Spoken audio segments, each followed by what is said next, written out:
Sir ఇప్పుడు అంటే MBBS చదవాలనే కోరిక చాలా మందికుంటది. అంటే దాన్ని ఖర్చుతో కూడుకున్న అని జెప్పేసి గూడా కొంతమంది తల్లిదండ్రులు చాలా అవును. అవును. అనుకుంటుంటారు. అవును. ఇక్కడ ఇండియాలో చూస్తే ప్రైవేట్ కాలేజ్‌లో చాలా లక్షలకు లక్షలుంటాయి.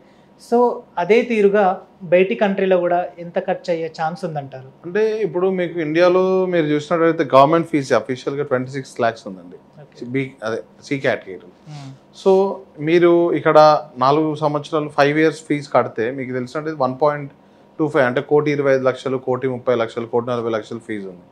సో, మేము అక్కడ ఎంబీబీఎస్ అనేది 15,00,000 నుండే మన దగ్గర ఎంబీబీఎస్ కాలేజెస్ ఉన్నాయి. అంటే ఎంటైర్ కోర్సు మీ 6 సంవత్సరాల ఎడ్యుకేషన్ అయిపోయే వరకు మీకు వచ్చే ఖర్చు 15,00,000 కానివ్వండి, 20,00,000 ఈ ప్యాకేజెస్ నుండి స్టార్టింగ్ ఉంది. 15,00,000కు ఉంది, 18,00,000 కాలేజ్ ఉంది, 20 లాక్స్‌కి ఉంది, 25 లాక్స్‌కి ఉంది, 30 లాక్స్‌కి ఉంది, 40 లాక్స్ వరకు ఉన్నాయి కాలేజెస్. సో, ఇలాంటి different colleges different fee structure ఉంది. అంటే ఇప్పుడు 40,00,000 ఉన్న దగ్గర ఫీజు ఎక్కువ ఉంది కదా! అక్కడ ఎడ్యుకేషన్ బావుంటది. 15,00,000 దగ్గర ఫీజు తక్కువ ఉంది కదా! ఇక్కడ ఎడ్యుకేషన్ బాగుండదు అనే అపోహ ఏం లేదు. ఎందుకంటే ఎక్కడైనా education system same. Completely government universities.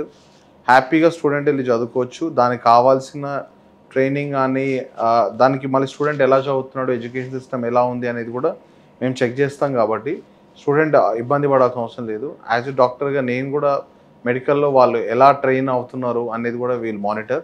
So, తక్కువ ఖర్చుతోని మనం yearly 20,000 hostel fee, okay. Yearly ఒక 2.5 లాక్స్, 3 లాక్స్ కాలేజ్ ఫీజు ఉన్న యూనివర్సిటీస్ ఉన్నాయి.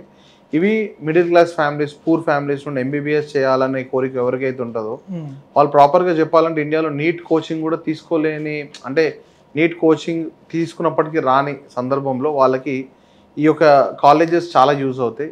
వీళ్ళు రేపు అక్కడ తక్కువ ఖర్చుతోని ఎంబీబీఎస్ చేసుకొనొచ్చి ఇక్కడ హ్యాపీగా వాళ్ళు మళ్ళీ లాక్స్ ఆఫ్ సాలరీతోని హ్యాపీగా వర్క్ చేసుకోవచ్చు.